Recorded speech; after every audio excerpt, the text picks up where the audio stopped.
아침에 눈을 뜨면 옆에 누워있는 사람이 낯설게 느껴진 적 있으신가요? 한 집에 살면서도 서로 할 말이 없어 TV만 바라보며 시간을 보내고 계신가요? 식탁에 앉아도 휴대폰만 들여다보고 잠자리에서도 등을 돌리고 누워 계신가요? 선생님, 저희 부부가 40년을 함께 살았는데 요즘 매일 싸워요. 아침에 일어나면 옆에 있는 사람이 원수 같아요. 놀랍게도 요즘 60대, 70대 부부들의 상담 신청이 급증하고 있습니다. 젊을 때는 참고 살았는데 이제는 더 이상 못 참겠다. 자식들 다 키웠으니 이제 내 인생을 살고 싶다. 남은 20년을 이렇게 살 바에는 혼자 사는 게 낫겠다. 혹시 여러분도 이런 생각을 해보신 적 있으신가요? 우리가 언제부터 이렇게 됐지? 하는 생각이 드신다면 잠시 멈춰서 이 영상을 시청해 주시기 바랍니다. 수십 년간 부부상담 현장에서 수많은 부부들을 만나온 전문가로서 오늘은 여러분께 꼭 전해드리고 싶은 이야기가 있습니다. 많은 60, 70대 부부들이 상담실을 찾아와 이런 말씀을 하십니다. 선생님, 우리가 이렇게 살아도 되는 건가요? 젊을 때는 그래도 대화라도 했는데 이제는 정말 할 말이 없어요. 서로 미운 건 아닌데 그냥 피곤해요. 하지만 희망을 잃으실 필요 없습니다. 지금이라도 늦지 않았어요. 오늘 제가 전하는 지혜들을 실천하신다면 여러분의 부부관계는 분명히 달라질 수 있습니다. 가장 먼저 말씀드리고 싶은 것은 부부 사이에 절대 해서는 안 되는 말들이 있다는 것입니다. 30년간의 상담 경험을 통해 깨달은 것은 한 번의 잘못된 말이 수십 년의 사랑을 무너뜨릴 수 있다는 사실입니다. 첫 번째, 상대방의 발작 버튼을 누르는 말입니다. 모든 사람에게는 건드리면 안 되는 아픈 부분이 있어요. 어떤 분은 외모에 대한 이야기를 극도로 싫어하고 어떤 분은 능력에 대한 평가를 받기 힘들어합니다. 어떤 분은 집안 배경을 언급하는 것을 견디지 못하죠. 이런 부분을 정확히 알아야 합니다. 상상으로 짐작하지 마시고 직접 물어보세요. 당신은 어떤 말 들으면 가장 기분 나빠? 이렇게요. 그리고 그 대답을 들었다면 절대 그 부분을 건드리지 마십시오. 설령 화가 나더라도 설령 싸우는 중이라도 말입니다. 실제로 제가 상담한 68세 부부가 있었는데 아내분이 젊을 때부터 키에 대해 콤플렉스가 있으셨답니다. 그런데 남편분이 화가 날 때마다 키 작은 주제의 목소리는 큰애라는 말을 하셨던 거예요. 40년 동안 그 말을 들으며 살아온 아내분의 마음이 어떠했을까요? 두 번째, 욕설이나 인격을 모독하는 말입니다. 나이 들어서 무슨 욕이 하실 수도 있지만 요즘 어르신들 중에도 화가 나면 심한 말을 하시는 분들이 계세요. 언어학자들의 연구에 따르면 우리가 사용하는 언어가 우리의 인격을 만든다고 합니다. 욕을 하는 사람은 그 욕의 수준만큼 자신을 낮추는 것이고 듣는 사람은 영혼의 상처를 받습니다. 특히 가장 사랑했던 사람, 가장 가까운 사람으로부터 그런 말을 들으면 그 상처는 평생 남습니다. 나를 가장 사랑한다던 사람이 나에게 이런 말을 하다니 하는 배신감까지 들거든요. 세 번째, 상대방의 가족을 들먹이는 말입니다. 당신 어머니가 그래서 당신도 그런 거야. 당신 아버지 닮아서 고집이 그렇게 세지. 이런 말들 절대 하지 마세요. 심리학적으로 보면 어린 시절 가족의 영향은 우리 인생의 30% 정도입니다. 나머지 70%는 개인의 선택과 노력, 그리고 만나는 사람들과의 관계로 만들어지는 거예요. 그 사람을 사랑해서 결혼한 것은 가족의 영향을 받긴 했지만 그 사람만의 고유한 매력 때문이었잖아요. 그런데 가족을 들먹이며 그 사람의 존재 자체를 부정한다면 결국 자신의 선택도 부정하는 셈입니다. 더 중요한 것은 여러분에게도 자녀가 있다는 점입니다. 부모가 서로의 집안을 헐뜯는 모습을 보고 자란 아이들은 어떤 생각을 할까요? 그럼 나는 뭐가 되는 거지? 하는 생각을 하게 됩니다. 많은 분들이 진심이 아니면 의미가 없다고 생각하시는데 저는 조금 다르게 봅니다. 부부 생활은 연기 60%, 진심 20%, 그리고 순발력이나 기지가 20% 정도라고 생각합니다. 이상하게 들리실까요? 하지만 생각해 보세요. 손자, 손녀에게 우리 손자가 세상에서 제일 예뻐, 제일 잘생겼어 하고 말할 때 100% 객관적 사실일까요? 아니죠. 하지만 그 말이 아이에게는 큰 힘이 됩니다. 그 말을 들고 자란 아이는 자신감을 가지고 세상을 살아갑니다. 부부 사이도 마찬가지입니다. 속으로는 오늘 정말 피곤하고 짜증나네 하면서도 오늘 고생 많았어요 하고 따뜻한 말을 건네는 것. 이것이 바로 사랑의 연기입니다. 연기라고 해서 거짓말이 아닙니다. 상대방을 위한, 관계를 좋게 만들기 위한 선한 의도의 연기입니다. 실제로 이런 연기를 잘하는 부부들이 훨씬 행복합니다. 연기를 받는 쪽도 기분이 좋아지고 그 좋은 기분이 다시 상대방에게 돌아가거든요. 상담실에서 만난 72세 김씨 부부의 이야기를 들려드리겠습니다. 남편분이 매일 아침 일어나서 아내에게 여보, 오늘도 예뻐 보여라고 말씀하신답니다. 솔직히 말하면 60% 정도는 연기죠. 하지만 그 말을 듣는 아내분은 하루 종일 기분이 좋아지고 남편을 위해 더 맛있는 음식을 해주고 싶어진다고 하세요.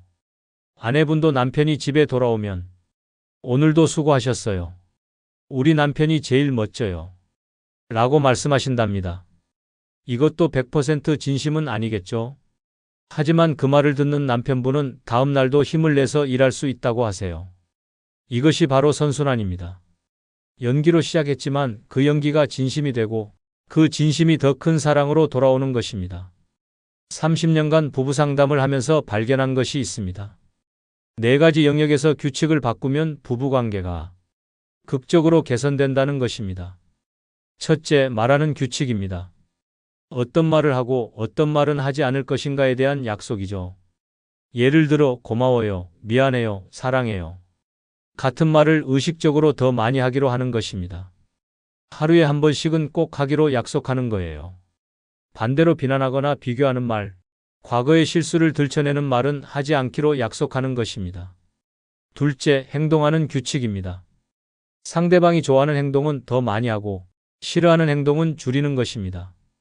예를 들어 아내가 남편의 어깨를 주무져 주는 것을 좋아한다면 일주일에 2번은 해주기로 하는 것, 남편이 아내와 손을 잡고 걷는 것을 좋아한다면 산책할 때 꼭 손을 잡기로 하는 것. 셋째, 생활하는 규칙입니다. 함께하는 시간을 의도적으로 만드는 것입니다. 함께 산책하는 시간을 정하거나 함께 TV를 보는 시간을 만들거나 함께 차를 마시며 대화하는 시간을 정하는 것입니다. 스마트폰을 보지 않고 오직 둘만의 시간을 갖는 것도 좋은 생활 규칙입니다. 넷째, 감정을 표현하는 규칙입니다. 화가 났을 때 어떻게 표현할 것인지, 기쁠 때는 어떻게 나누어 가질 것인지에 대한 약속입니다. 화가 나더라도 하루를 넘기지 않기, 기쁜 일이 있으면 반드시 함께 나누기 같은 규칙들 말입니다.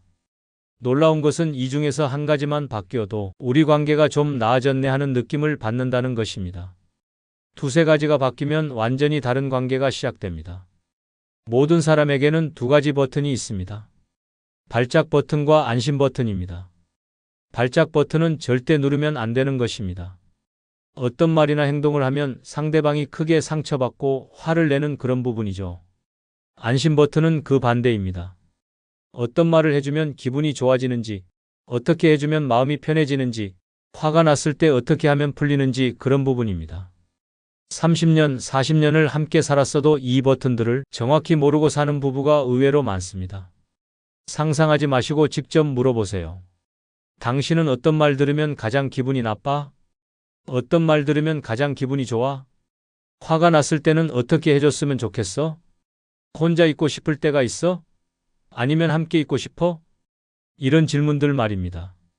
그리고 상대방의 대답을 듣고 나면 반드시 지켜주세요. 비록 내 기준으로는 이해가 안 되더라도 말입니다. 이해할 필요는 없어요. 그냥 받아들이고 지켜주면 됩니다. 그것만으로도 상대방은 큰 위로를 받습니다. 실제 상담 사례를 하나 더 말씀드리겠습니다. 69세 박씨 부부의 경우 남편분이 화가 나면 말을 안 하시는 타입이었답니다. 그런데 아내분은 그럴 때마다 불안해하시며 계속 말을 걸었던 거예요. 그러면 남편분은 더 화가 나고 아내분은 더 불안해하고 악순환이 반복됐습니다. 상담을 통해 남편분께 물어봤더니 화가 났을 때는 하루나 이틀 정도 혼자 있고 싶다고 하시더라고요. 그리고 화가 풀렸다는 신호는 밥 먹자고 먼저 말하는 것이라고 하셨어요. 그 후로 아내분이 이 규칙을 지켜주시니 부부싸움이 훨씬 줄어들었다고 하시더라고요. 좋은 배우자의 4가지 조건. 많은 분들이 좋은 배우자가 따로 있나요? 라고 물어보십니다. 완벽한 배우자는 없습니다. 하지만 오랫동안 행복하게 사신 부부들을 관찰해보면 좋은 배우자들에게는 공통점이 있어요. 첫째, 기본적인 인간성이 좋아야 합니다. 속에 악한 마음이 없고 다른 사람들과도 무난하게 지내는 분들이죠. 흔히 말하는 착한 사람입니다. 인간성은 평생 변하지 않는 그 사람의 결과 같습니다. 기본적으로 착한 사람은 어떤 상황에서도 나쁜 선택을 하지 않아요. 힘들 때, 화날 때도 최소한의 선은 지키는 사람들입니다. 둘째, 나를 진심으로 사랑해주는 사람이어야 합니다. 내가 그 사람을 사랑하는 것도 중요하지만 더 중요한 것은 그 사람이 나를 위해 기꺼이 희생할 수 있는 마음을 가진 것입니다. 연애를 많이 해본 분들이 하는 말이 있어요. 내가 사랑하는 사람과 사는 것보다 나를 사랑해주는 사람과 사는 게 더 좋다. 왜냐하면 나를 사랑하는 사람은 내가 조금 부족해도, 조금 힘들어해도, 조금 늙어도 언제나 내 편이 되어주기 때문입니다. 하지만 이것이 일방적인 관계를 말하는 것은 아닙니다. 나를 사랑해주는 사람의 그 사랑에 감동해서 나도 그 사람을 더 사랑하게 되는 선순환이 일어나는 거예요. 셋째, 평균 이상의 합리성을 가져야 합니다.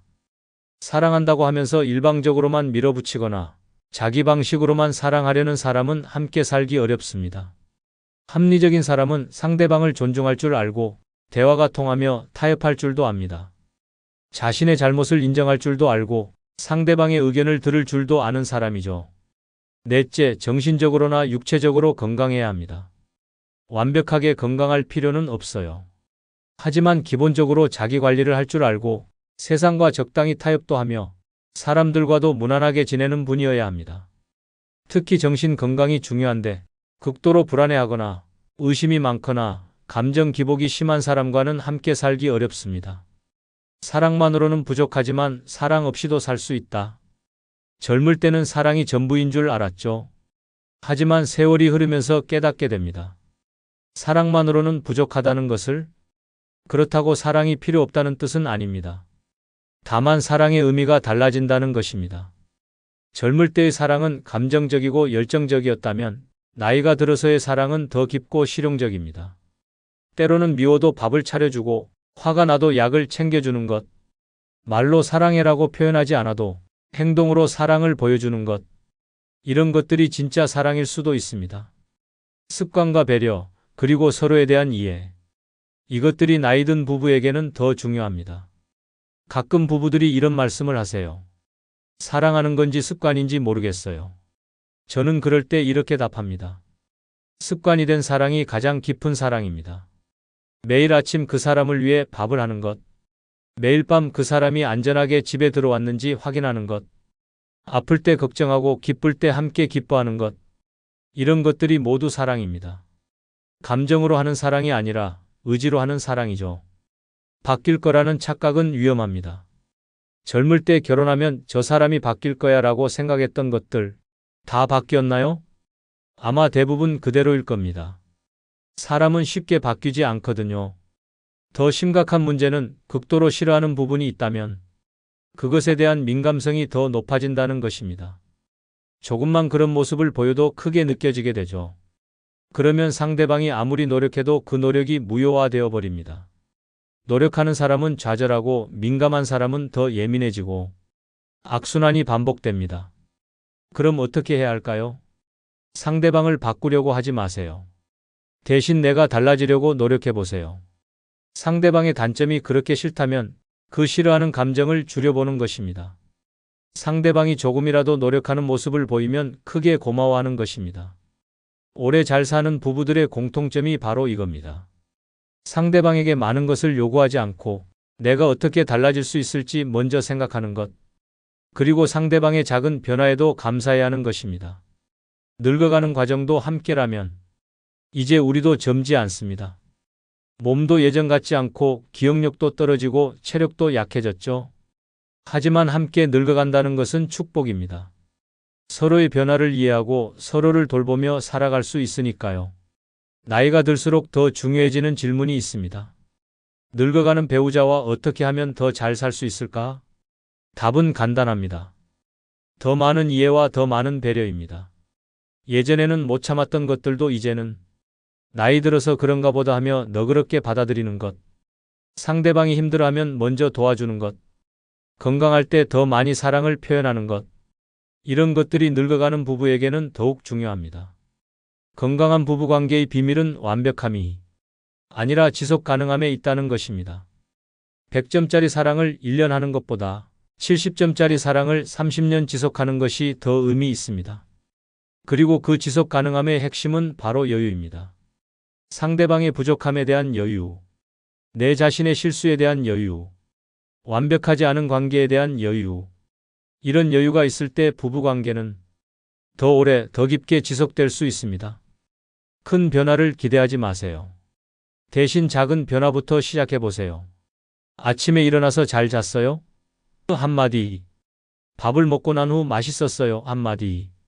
외출할 때 다녀오겠습니다. 한마디. 잠들기 전 고생했어요. 한마디. 이런 작은 말들이 관계를 바꿉니다. 또한 상대방이 좋아하는 작은 행동들도 중요합니다. 좋아하는 반찬을 해주기, 함께 산책하기, 손을 잡고 걷기, 어깨를 주무져 주기. 이런 것들이 쌓이면 큰 변화가 됩니다. 한 가지 더 중요한 것은 스킨십입니다. 나이가 들수록 스킨십이 줄어드는데 이것이 관계를 더 멀어지게 만듭니다. 손을 잡는다거나, 어깨를 감싸준다거나, 포옹을 한다거나, 이런 자연스러운 스킨십이 부부 관계를 더 가깝게 만들어줍니다. 결혼과 이혼에 대한 새로운 관점. 요즘 많은 분들이 결혼을 두려워합니다. 이혼하면 어떻게 하지? 하는 걱정 때문이죠. 하지만 저는 이렇게 말씀드리고 싶습니다. 결혼은 해볼 만한 가치가 있는 경험이라고. 물론 이혼의 아픔은 큽니다. 하지만 홀로 늙어가는 분들을 많이 만나보니 그분들도 아파도 불안해도 한 번은 가봤으면 어땠을까? 하는 생각을 하신다고 하더라고요. 결혼이라는 것은 인생의 중요한 경험 중 하나입니다. 그 경험 자체에 의미가 있어요. 만약 정말 어쩔 수 없이 이혼을 해야 하는 상황이 온다면 저는 이혼식을 하라고 권합니다. 결혼할 때는 공개적으로 사회에 알렸잖아요. 이혼할 때도 마찬가지로 공개적으로 그리고 품위 있게 마무리하는 것입니다. 서로의 좋았던 점을 인정하고 앞으로의 행복을 빌어주며 깔끔하게 정리하는 것. 이렇게 하면 서로에 대한 미움도 줄어들고 새로운 출발을 할 수 있습니다. 나이가 들었다고 해서 미래에 대한 꿈을 접을 필요는 없습니다.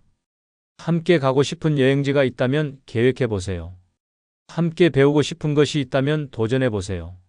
함께 만들고 싶은 추억이 있다면 만들어 보세요.